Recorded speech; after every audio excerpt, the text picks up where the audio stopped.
You are listening to the Fly the W670 podcast. This is season 2, episode number 17, Cubs Spring Training No-Hitter.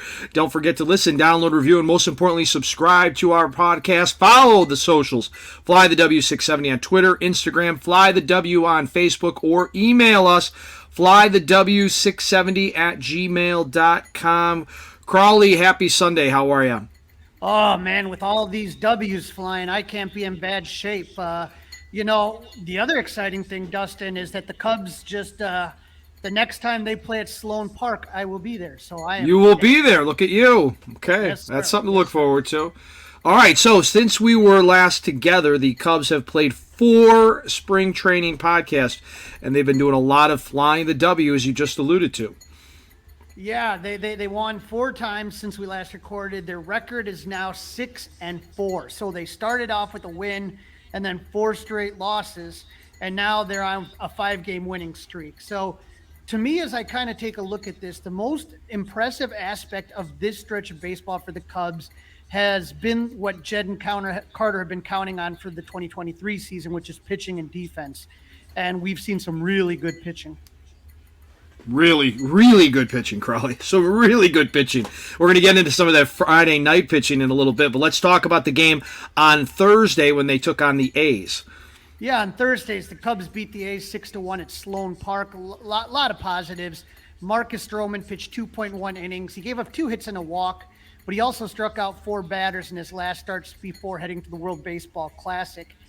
7 relievers followed Stroman. They gave up 5 hits, 1 run, 3 walks, and 9 Ks.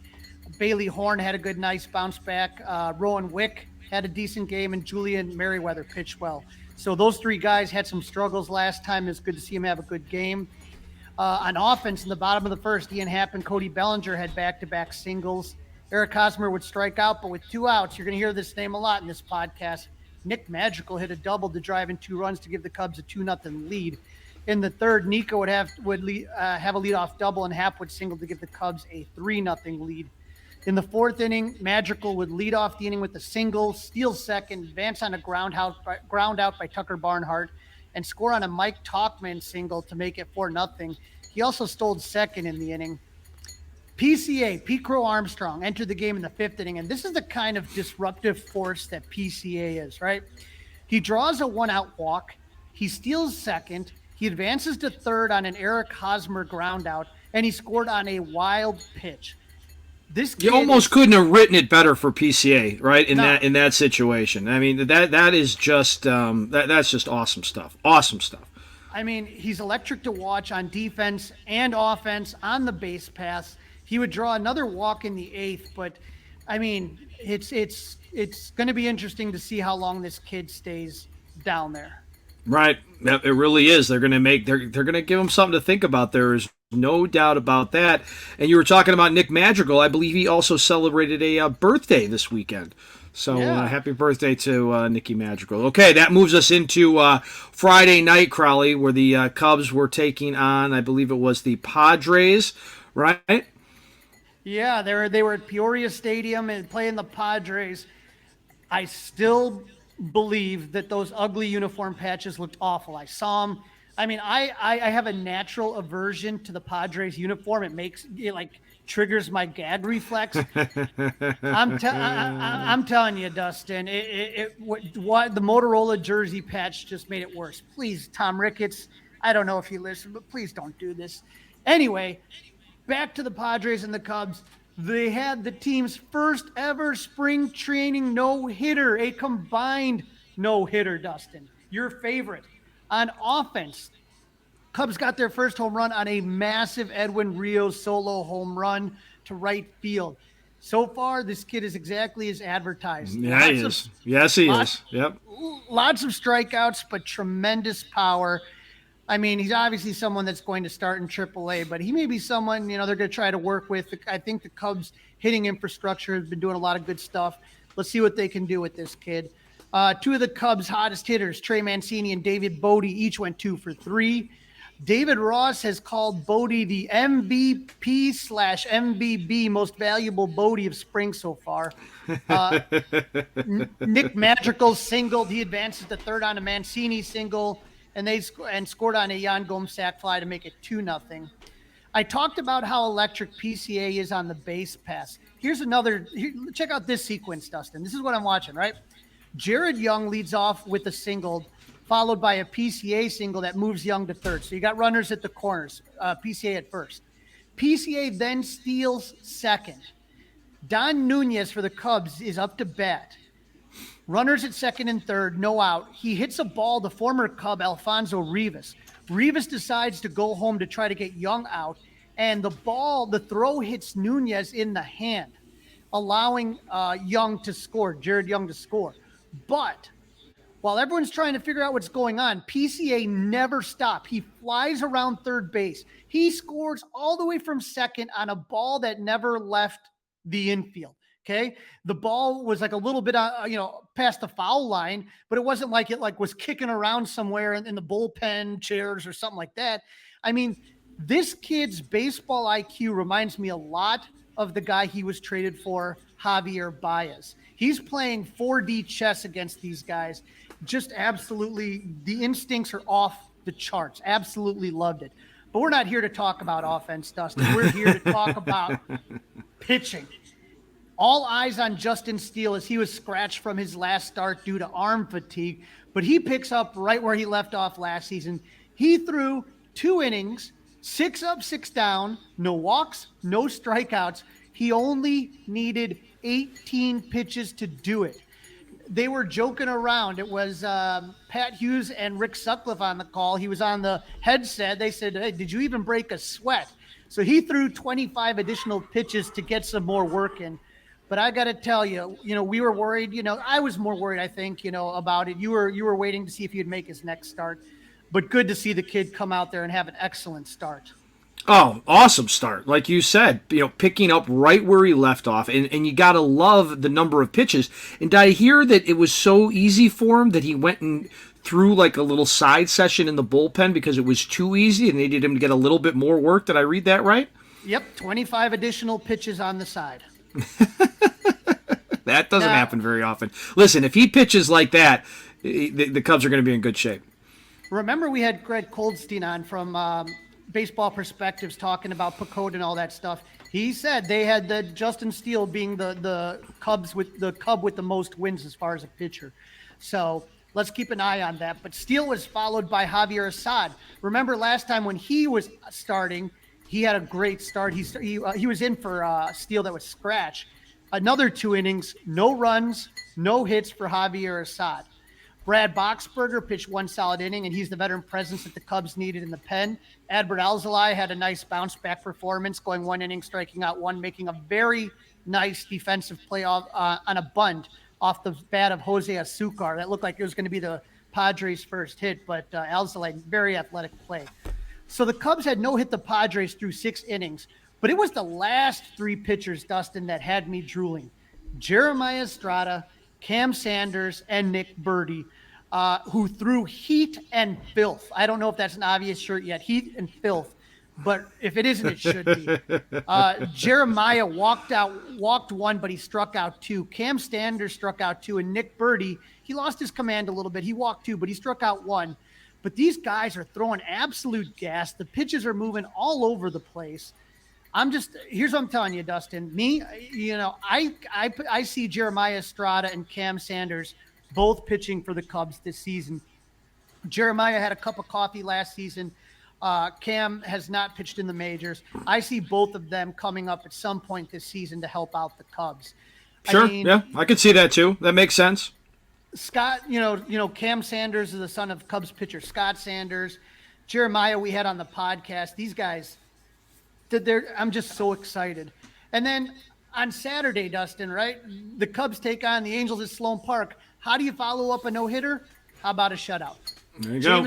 Jameson Taillon makes his second start, and he pitched 3 innings. He gave up 1 hit, no walks, and 4 Ks. 6 more pitchers followed Taillon, including Keegan Thompson, making his spring debut, going 1 inning and striking out 1.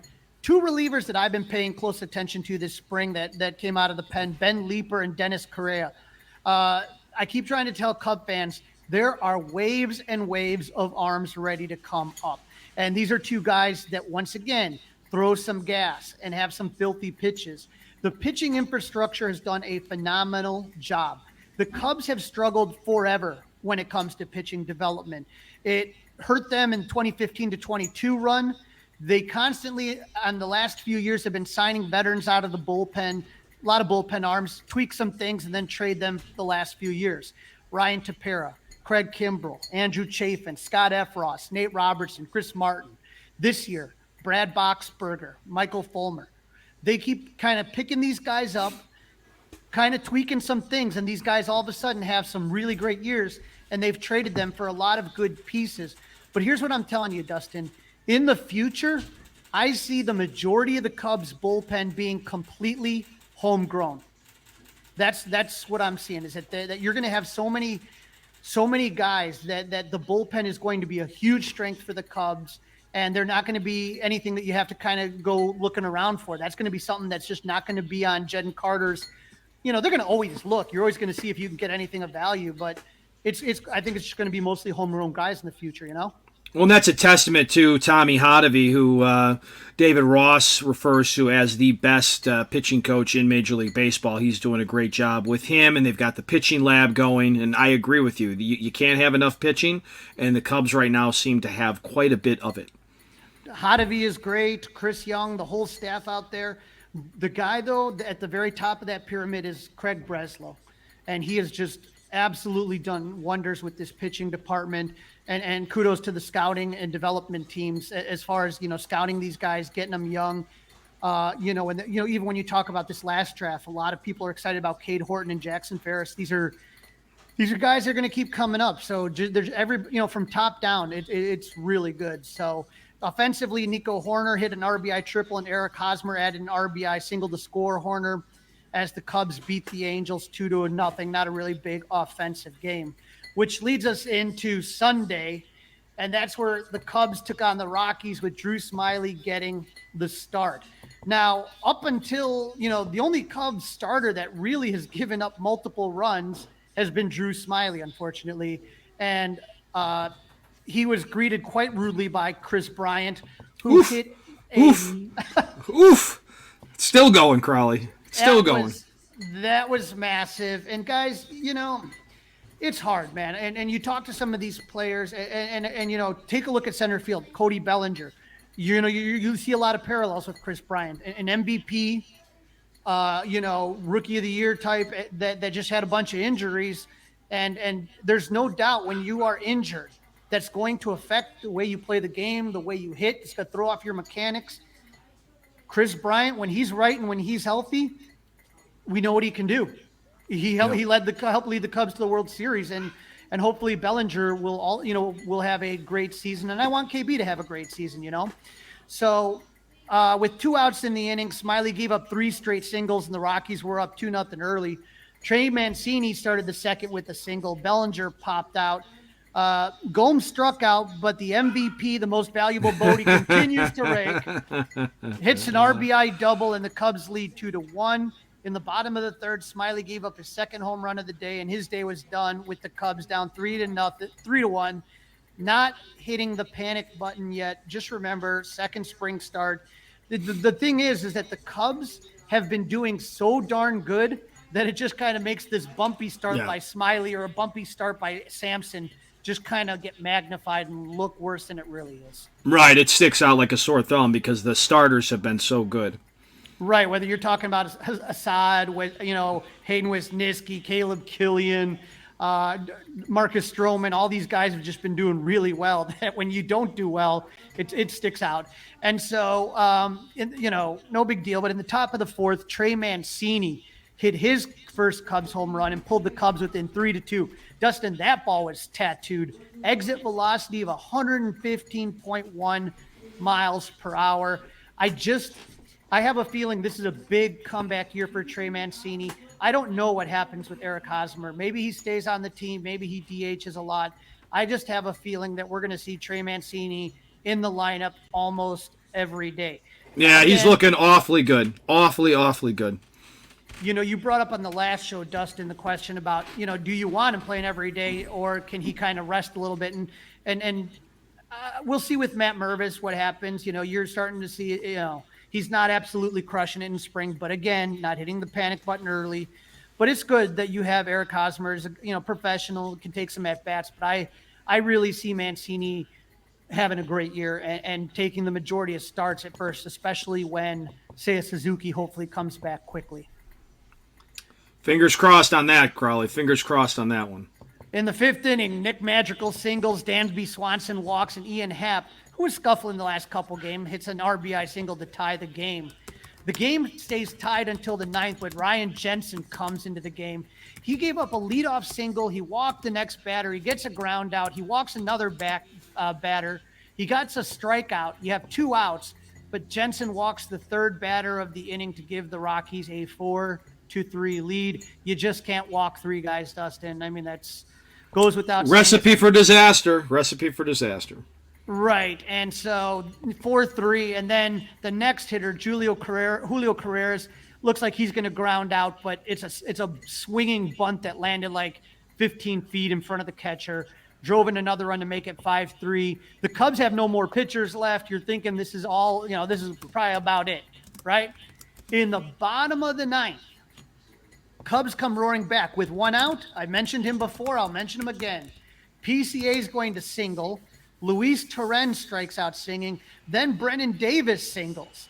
And Darius Hill singles. Andy Weber singles. The game is tied at 5. And then Esteban Cairo singled to give the Cubs a 6-5 lead. It's going to get dicey in the 9th, but they hold on for the comeback victory, down 2 runs. Madrigal 2 for 3. Mancini 2 for 3. Bodie 1 for 2. Again, Smiley 2 innings, gives up 6 hits, 3 runs, 2 homers, and 2 Ks. Manrod, Michael Fulmer, Brandon Hughes made his spring training debut. Michael Rucker and Brandon Little all pitch well in the victory for the Cubs. And PCA just saw the end of that game as well, Crawly, and just the way he gets around the bases, just the way he moves, it just really, really impressive. Bodie, like you said, Trey Mancini might be pushing Bodie for the MVP of the Cubs so far in the spring. So just really good things. It warms the soul, if you will. Yeah, I sat there and I just kind of you looked at that at bat in the 9th, right? 1 out in the 9th. And what do you think most young guys are going to try to do down 2 runs? They're going to try to hit a home run, right? No, he just hits a nice single to right field, dumps it in there, doesn't do too much, and then allows the guys behind him to get him over and get him in. Just great game. You are listening to the Fly the W670 podcast. This is season 2. It is episode 17. Cubs spring training no-hitter. Don't forget to listen, download, review, and subscribe to the Fly the W podcast. In this segment, Crawly interviews former Cubs All-Star Jody Davis. Jody Davis, king of the Cubs frontier, in honor of Harry Carey. Joining me now on the Fly the W podcast, I'm with All-Star catcher who played for the Cubs from 1981 to 1988. I am happy to welcome Jody Davis. Jody, how are you? I'm doing great. We've spent an adventurous afternoon to get to, so I'm glad we finally got this internet working. Well, we did it, Jody. We were successful. The reason I asked you to come on, besides being one of my favorite Cubs, is you've had a lot of experience in your career with spring training. We've obviously been in for a couple of weeks now. Spring training's been going on. You were drafted by the Mets in 1976, and you were traded to the Cardinals in 1979. So 2 of the Cubs' big rivals back in the day. But the Cubs picked you up in 1980 on the Rule 5 draft. When you were a young player, what did you remember about your first few spring trainings? What was that experience like? Well, my first one, I was drafted out of high school, and I had never caught a game until I was out of high school. We had a really good American Legion team that played in the summer, went to win the state, but our catcher got hurt one day, and we had a doubleheader coming up, and our Legion coach says, hey, Jody, can you try and catch? And I said, yeah, I'll try it, and fell in love with it, did pretty good. Went on, got drafted. I caught about 15 games. So my first spring training, I was just trying not to get killed. I had to buy a catcher's mitt to go to spring training. I didn't even have one. I was just borrowing one when I'd catch, in Legion. And so I was a little over my head the first couple of spring trainings as I learned how to catch. And finally, about the third and the fourth, I kind of picked it up a little bit. But, the guys that I was catching in American Legion weren't throwing near as hard as what I ended up seeing when I got to spring training. When you got to those early spring trainings, were there any guys that you were just kind of in awe that you saw, guys that maybe you watched on TV or listened to on the radio that you couldn't believe that they were in the same camp with you or that you were playing against? Not that much early. Like I said, I went right into like a high school level. So, we were looking at the AAA and the big league guys in the stadiums a little bit different. We wanted their job, but at that particular time, I was just fighting for my life and trying to learn how to catch. Now, as a young player at spring training, what did you think was important to do to get the attention of the managers and the veteran teammates to get them to notice you? Well, obviously, everybody's coming from all over the world and all over the country. And for me, I thought it was huge that I let the coaches know that I was in shape. So when I went to spring training, I didn't want to be that guy that went to spring training to get in shape. I wanted those guys to know right away that that I'd been working and I came in ready to play. That's a way to do it. Now, you made your major league debut on April 21st, 1981. Now, do you remember that spring training prior to the 1981 season? You didn't break camp with the team, but it wasn't long before you were there. Did someone talk to you like a coach that you're close, that you may be called up? No, nobody told me at all. I knew that I was Rule 5, but going into that spring training, I was playing winter ball in Mexico. So I got through playing winter ball and had about 8 or 10 days off before spring training started. So I went in there. I was, pretty much regular season shape. So, and the Rule 5, I knew I was going to get to spend at least 90 days in the big leagues, or I was going to go back to St. Louis. So I didn't figure that the Cubs are going to let me go back to St. Louis. So, but it came right down to the wire, and I had to go in the office and ask Joe Amalfitano if I was going to make the team. I got a pack to go to Chicago, or I got a pack to go somewhere else. And if I'm not going to Chicago, I'm going to be here a little bit longer. So he let me know that I was going to break camp with the team, and awful exciting times. Get on that plane and go to Wrigley Field and work out and play. Now, in 1983, you played a career-high 151 games. You batted .271. You hit 24 home runs. Jody, look at this picture right here. This is from spring training 1983. And for the podcast listeners out there, Jody's talking about coming to camp in shape. The guy's got bicep and forearms. Looks like Popeye. Looked like you were ready to play. When you had that season right now in 83, you had that great year. In 84, you got your first all-star game selection. As you became an established veteran on the team, did that change your approach to spring training? Oh, not a whole lot.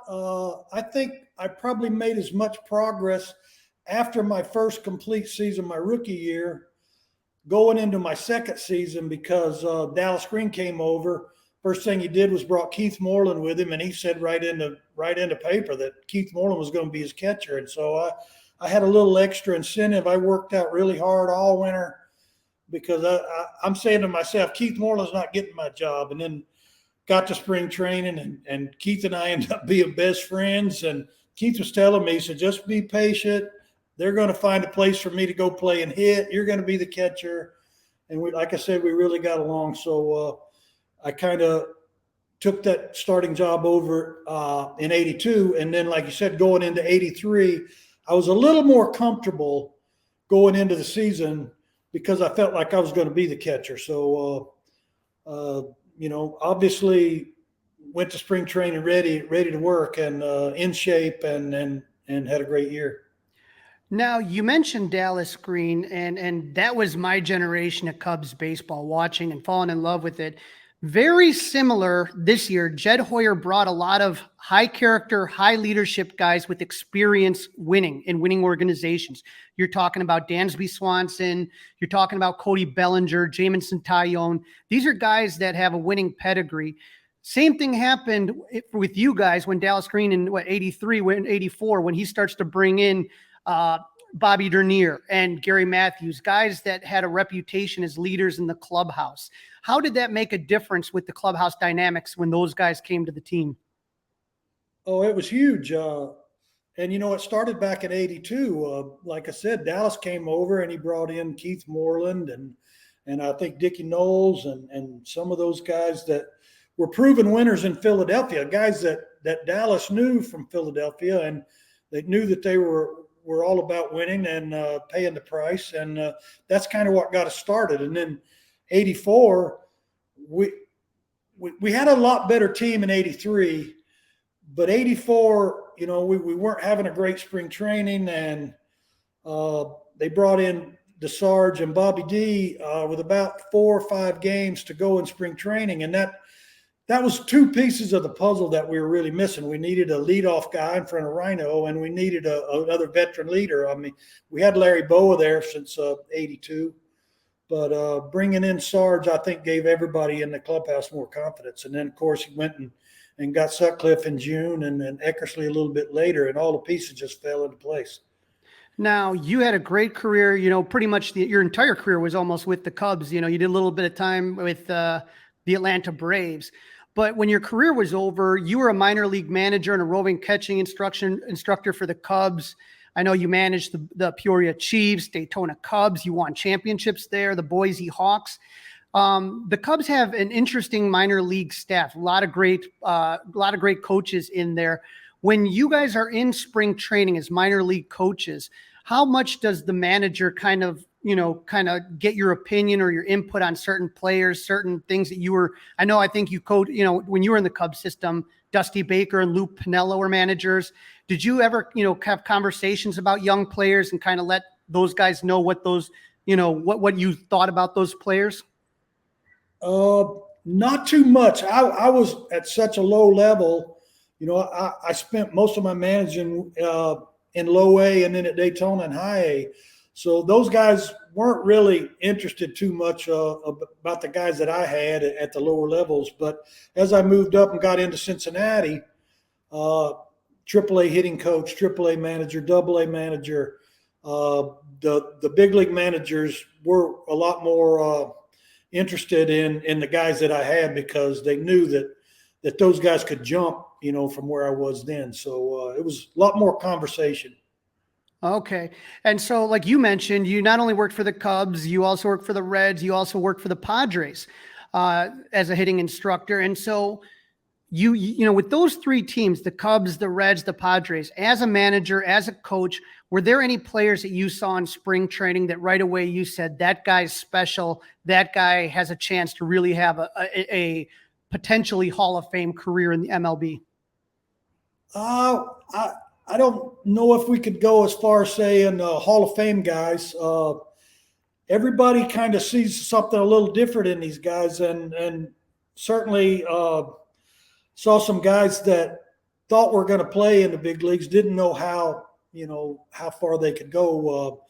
I was a catching coordinator and actually converted Robinson Chirinos from a middle infielder to a catcher. So that was a big thrill for me to watch his career and all the games that he played as a catcher, and really had a great relationship with Robin.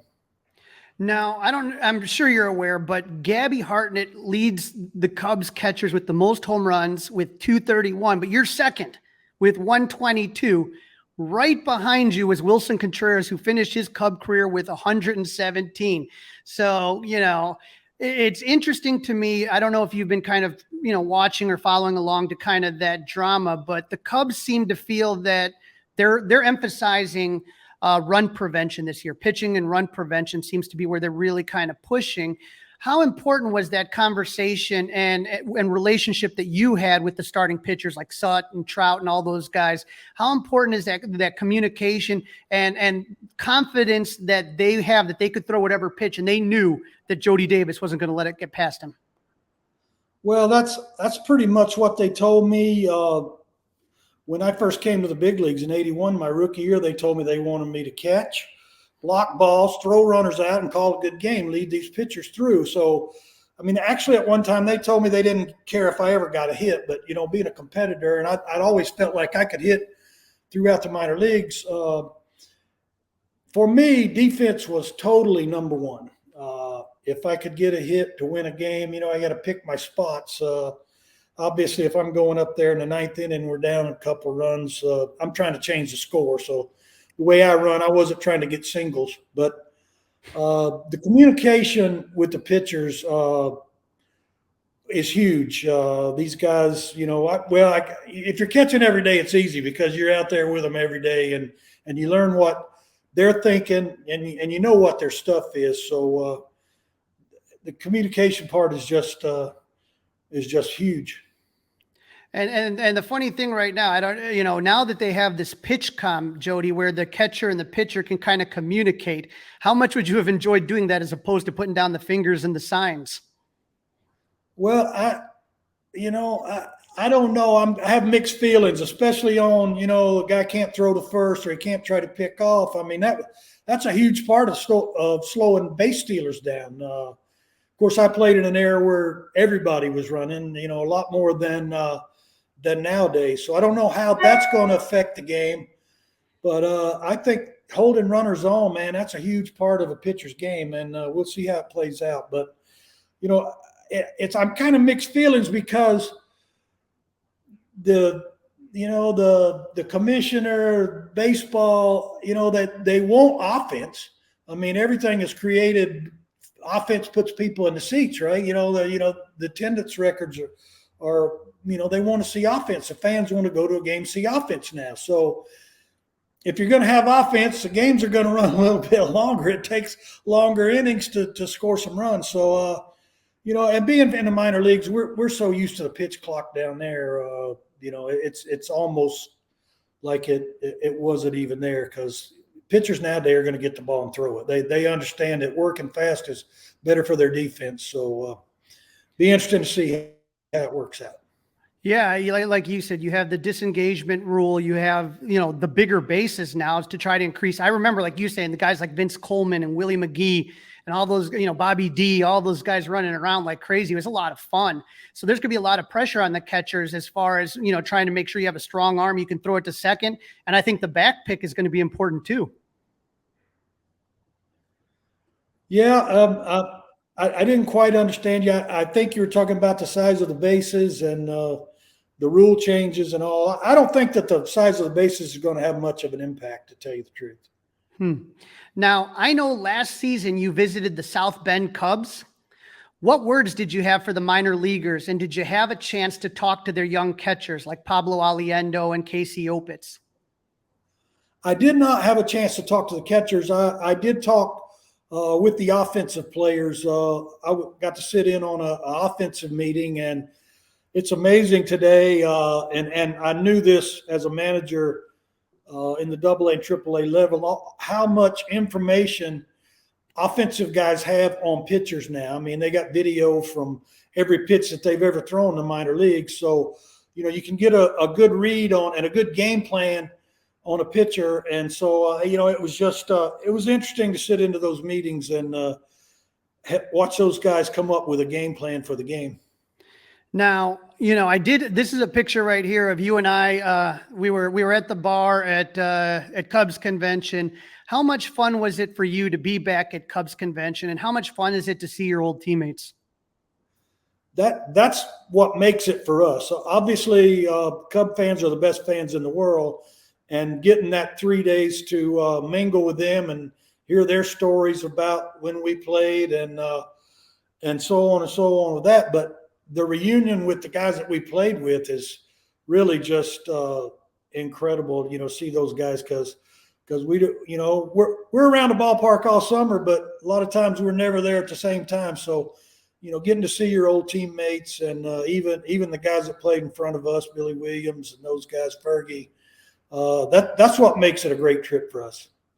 Now, the last couple of days, Pat Hughes has been calling games with your old pitcher, Rick Sutcliffe. Here's a picture of you and Sut at Wrigley Field. I'm guessing someone was throwing a first pitch. Maybe you were catching the first pitch.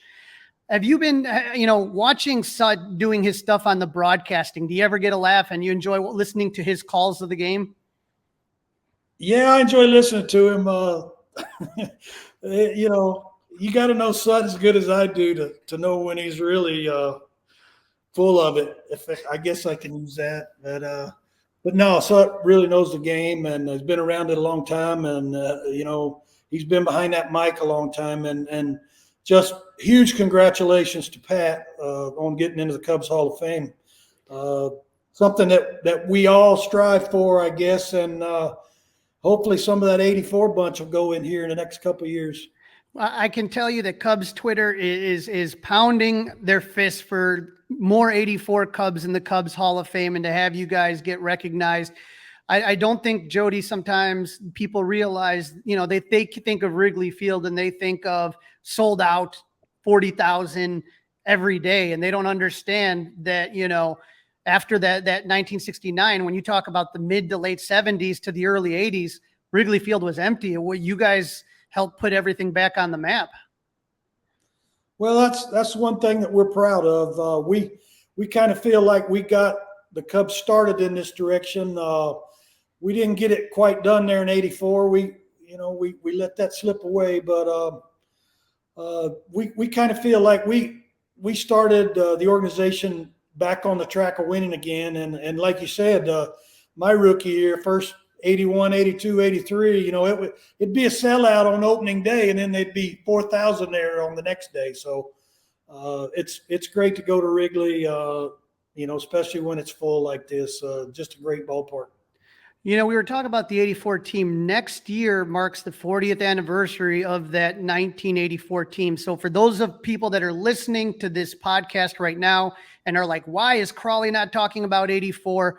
We are going to talk to a lot of the 84 guys next year for the celebration. I just love to, Jody has so many good opinions about spring training, and as both a player and a manager, I wanted to have him on to talk about that. So don't worry, it's coming with Jody. We'll get him back on here. But Jody, one exciting thing is you started dabbling now a little bit into social media, and I wanted people to kind of know that this is really you. So if, sometimes there's a lot of fake social media accounts. This is your official social media account right here. It says, this is your Facebook account. It says Jody Davis. It's got a great picture of Jody swinging. Look at that. Look at the head placement, Jody. Look at the head placement right there. That's a home run, I think. Yeah, I think I hit a grand slam on that swing. It's on one of my baseball cards, actually, and we found the picture that wasn't the baseball card, so it doesn't look like a baseball card. But yeah, that was pretty good swing there. And like you said, I'm just getting into this social media thing. So hopefully everybody will come on board and follow, and we can have some fun with this. And so this right here is Jody Davis with him swinging on Facebook. And then the background banner is a Davis jersey with his number 7. So that's where you look at Facebook. Now, Jody, you're also on Twitter. And for those people that want to follow Jody Davis on Twitter, it's at Jody Davis MLB. And I'll make sure to link it for everybody that's interested. It says the official account, professional athlete who played Major League Baseball for 10 seasons and coached many, many more. So at Jody Davis MLB will be your Twitter account. I already see that you're active. A lot of the pictures that I put up on this podcast came from your Twitter account. So you're doing a great job. And as a Cub fan, like I said, who grew up and lived and died with that 84 team, I appreciate you taking some time today, Jody, to come on and tell us a little bit about your spring training experiences. Well, thanks for having me on, Crawly. It's been fun, and hopefully we have to do it many more times. Absolutely, and we'll see you pretty soon, hopefully at Club 400 pretty soon. All right, we'll do it. You take care, Jody. Crawly, great job with Jody. This is the Fly the W670 podcast. It's episode 17. It is season 2. It is called Cubs Spring Training No Hitter. And we're looking ahead now, Crawly, to the week that's coming up. And you, Crawly, are going to be out in Mesa checking out some games. Yeah, I'm super excited. I'm going to be out there, and I'm going to be there from the 7th to the 12th. I get in early the 7th, and then on the 12th I leave. I won't be able to make the game. That, Dustin, is the worst. I will be crying because there's nothing worse than being at the airport knowing everyone's having fun and tailgating and partying. But I will see the Cubs take on Team Canada at Sloan. I will see the Cubs take on the Reds. I will be on the Budweiser rooftop on Friday the 10th. And then I'm getting a group together, hopefully, to go to the game on the 11th at Camelback Ranch against the Dodgers. So, gonna be fun. Yep, I'm a little jealous, I have to say. And you're going to see them take on the White Sox on Friday, right? Yep, right from the, like I said, from the Budweiser patio rooftop. Nice. So we're gonna have some. We got a group of about 20 of us going out there. It's gonna be fun. I love all my spring training guys. We talked to Peggy Gilmore, Rich Antonoff, or John Antonoff, Rich Peasterfield, Steve Scher. There's a ton of guys out there. We're gonna be at the Club 400 tent. Pizza, beer, the Salsa King with chips. We are so stocked for anyone that wants to stop by. And for everybody that has, subscribes to the Fly the W, I'll make sure you're taken care of, right? Very nice, very nice. Now, the Cubs combined no-hitter was the first in spring training in club history, and the 43rd no-hitter during spring training in MLB history. It was the first one since the Angels no-hit the Mariners in 2017. I got to tell you, Dustin, it was so much fun watching that game. And when you think about it, right, I mean, I know it's saying something when you get all 27 outs in the no-hitter. I know that's your definition of a no-hitter. Right, but this is different. Listen, I don't want to be a hypocrite. This is totally different, though. This is spring training. You don't want guys throwing 9 innings, right? So this is cool. This is really cool. I'm shocked that the number is so high. I'm shocked that it's 43 all-time no-hitters in spring training. That really surprises me. Yeah, what blew me away about this one, and even some of the other combined no-hitters, I mean, heck, those are all professionals too, but 7 pitchers, 7 different pitchers, and you couldn't get you figure one guy's going to have a hiccup, one guy's going to make a mistake. Nothing. So that to me was just absolutely nuts. Yeah, very, very cool. Very cool moment. Now, there were 2 pitchers who Cub fans were wondering about, Keegan Thompson and Brandon Hughes. We hadn't seen them until this weekend. And so, obviously everyone's going to kind of be like, hey, where are they at? And I've been, again, talking about my friend Rich Peasterfield and John Antonoff. I've seen pictures of them there, and I know they were throwing, but, it's just weird not seeing them in games until this point. But David Ross was asked about that, and he said, we reset some of their programming in the offseason, but nothing we're concerned about. They're good. They're getting their work in a great way and building up. So the Cubs are definitely watching the workload. We talked about this last year, Dustin, a little bit on the podcast last season, is that for a lot of these guys, and I am, when you think about Justin Steele and you think about Keegan and Brandon, they threw more innings than they ever had in their lives. And you always worry about that next year, how their arm is going to really respond to that stuff. And so with Keegan Thompson, the question right away, remember, David Ross tells everybody Keegan is not in line for the 5th starter spot. He's in line for a bullpen spot along with Adbert Alzolay. On Marquee Network, they put up these stats, and this was Keegan Thompson last season. As a starter, he went 78 innings. As a reliever, 36. So that kind of tracks, right? His ERA as a starter last year was 4.83. As a reliever, it was 1.47. So you're talking about like a 3.5 point difference there. Opponent's average was 272 as a starter, 156 as a reliever, and the on-base plus slugging, 830 as a starter, 480 as a reliever. Now, when I look at those numbers, that to me doesn't look, he wasn't stretched out to be a starter, right? And so, I mean, when you're not stretched out to be a starter, you're not going to be able to go long. And usually, at a certain point, you run out of gas and guys start hitting you. But that is a really good weapon to have out of the bullpen. So I'm excited about that as far as Keegan is concerned. As far as Brandon, he, again, pitching for the first time today. It looks like he's going to be the only left-hander coming out of the pen.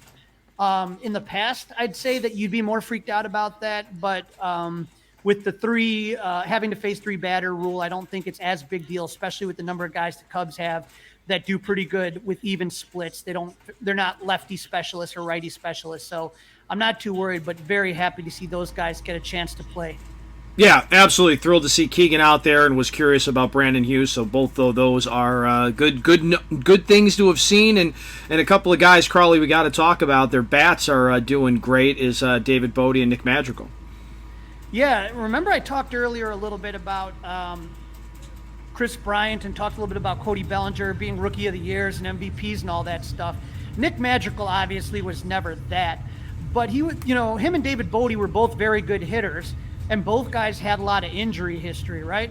And so, let's be honest, Dustin, you and I, neither of us had David Bodie or Nick Madrigal breaking Cubs camp on this team. Would that be fair to say? Nope. Didn't have it happening. And definitely not Bodie. Madrigal, maybe, but definitely not Bodie. So, Bodie, it was 7 for 12 with 4 extra base hits and is hitting .615. Nick Madrigal hitting .400, stealing bases, disruptive as heck, and making plays at third. It's the other thing, Crawly, the way these two are playing. Does this possibly mean that Christopher Morel starts the year in the minors to get more at bats? I think I honestly have thought the whole time that that's where Christopher Morel was going to be, because there just wasn't spots for him, and it would do him same thing. I mean, if you take a look at Matt Mervis, there's no benefit of sitting those guys. They don't have the experience. So if you're telling me that Morel's not going to get 2 to 3 starts a week, what's the point? He's going to sit there and press. I'd rather he go to Iowa, get at bats, and sometimes, Christopher Morel, he's a great player. He occasionally makes some errors that maybe would have been ironed out if he would have played some AAA ball, but he was just doing so good. I think Christopher Morel's a great story, and I think he can continue to develop. Let's see what happens, but I think Bodie and Madrigal are going to make this decision, and Tauchman's another guy that in right that I think out of those 3 guys, you got to wonder if 2 out of 3 of those guys are going to be making the team. Yeah, it's something to definitely keep an eye on, and also something we'll be keeping an eye on, Crawly, the World Baseball Classic getting underway midweek. Yeah, I mean, I know not everyone's excited about it, but it's going to be interesting. It's been a while since we've had a World Baseball Classic thanks to the pandemic. And not only that, though, there's going to be a lot of things to kind of be paying attention to. The Cubs have 17 players that will represent their country. So that is going to be exciting. The 17 players, you got a couple of starters that we all know about. Seiya Suzuki was going to play. He obviously did not, so 16 players. He was going to be playing for Japan. Marcus Stroman. Last time the World Baseball Classic was around, he played for the United States, but his mother is Puerto Rican, so he's bicultural, and so he is going to play for Team Puerto Rico. Nelson Velazquez is a guy that, we were wondering if potentially he could take that spot for Seiya Suzuki. He's going to be playing for Team Puerto Rico. Curtis Taylor, he's a relief pitcher, right-hander. He's going to be playing for Team Canada. They picked him up. Jared Young, who had a single today, he's an infielder. He's going to be playing for Team Canada. Owen Casey, who was in the Yu Darvish trade, will be playing for Team Canada as well. Liam Spence is an infielder playing for Australia. Fabian Petrus, infielder, he's playing for Colombia. Brendan Noriega is playing for Great Britain. So that ought to be interesting. Michael Natoli is going to be playing for Team Italy. He's a right-handed pitcher. BJ Murray, he's an infielder. He's going to be playing for Great Britain. I forget what island. Is it St. Thomas he was born in, which is a territory of Great Britain, so that's kind of cool. Miles Mastrobuoni, Team Italy. Roenis Elias is going to be playing Cuba. Ben DeLucio is an outfielder. He's going to be playing for Italy. Denise Correa, the guy I told you guys you should be watching for, he's going to be playing for Team Colombia. Javier Assad is going to join the team with Team Mexico. And Matt Mervis will be playing for Team Israel. So Matt Mervis I'm guessing will definitely get a lot of at-bats. You know what I mean? So that's going to be good for him. No doubt. Absolutely. That'd be great for him. Yeah. Plenty of at-bats. Yeah. And again, that gives us Cub fans another reason to check it out. Right. And so I would say that there's a lot of guys out here that, obviously we want to see what Stroman does. Nelson Velazquez is a guy that I really want to check out. Owen Cassie, getting that opportunity to see what he can do against tougher competition, and Matt Mervis. Now, not only are there 16, and because I'm not including Seiya, 16 Cubs players in the Baseball Classic. There's some former players that are going to be there. Joc Pederson, former Cub, and Robert Stock. He was a former minor league pitcher for the Cubs. They're going to be joining Matt Mervis on Team Israel. And the thing about Joc Pederson is, even though he wasn't a Cub for a long time, really only about 4 or 5 months, I think he was one of the first guys traded in that sell-off in 2021 for Bryce Ball. But he really talked up the Cubs to Cody Bellinger and a couple other guys. So, and also for Dansby Swanson. So it's going to be good to have a positive influence, I think, for Mervis on there. Yu Darvish will be representing Team Japan. And Dustin, we have another birthday boy. We talked earlier about Nick Magical, but Kyle Schwarber will don the stars and stripes for Team USA, which will be managed by former Cubs infielder Mark DeRosa. So pretty cool. Yep. A lot of Cubs ties in here. And you know what's really cool, Dustin, that I think that maybe people who have not watched the World Baseball Classic could get into is that the crowd gets absolutely nuts at this World Baseball Classic. Like it is a different viewing experience. I have a lot of friends that are interested in Japanese or baseball or different Asian Korean League baseball. They're crazy, man. And when you talk about the Dominican fans and stuff, and the Puerto Rican fans, if you ever see winter ball or stuff like that, the fans are wild. They have singing, they have music sections, like people playing instruments, different cheers for different players. It's all really, really cool. So, I mean, it was tough. I was thinking about skipping the Cubs-Dodgers game. I don't know. I'm probably skipping it, but there's going to be a World Baseball Classic game in Phoenix on Saturday, Colombia versus Mexico. So, I mean, Assad would be there and, a couple other players for the Cubs. It'd be fun to go there, but I've also never been to the Dodgers Stadium at Camelback, which they share with the White Sox. So who knows? You're going to want to check that out. Yeah. There may be a change in plans. I don't know. Kicking some things around, but hey, man, that's the beauty about being in Arizona is everything's pretty close by, and it's going to be fun. So should be exciting. Should be exciting, Crawly. Well, that's a wrap. Season 2, episode number 17 is in the books. Cubs Spring Training no-hitter. And don't forget to listen, download, review, and most importantly, subscribe to the Fly the W podcast. Crawly, enjoy spring training live and in person, and we will talk to each other while you are out there. Yep, absolutely. And I'll be and make sure, like Dustin said, follow the socials, Fly the W on Facebook, Fly the W670 on Instagram and Twitter. I will be live streaming a whole bunch of stuff when I'm out there.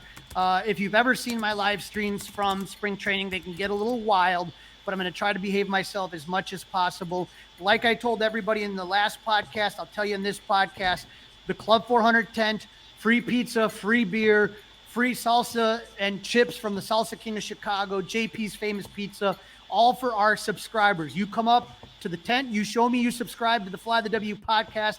I am going to take care of you. We're going to have swag at the tent. So just get out there. Let's have some fun and go Cubs.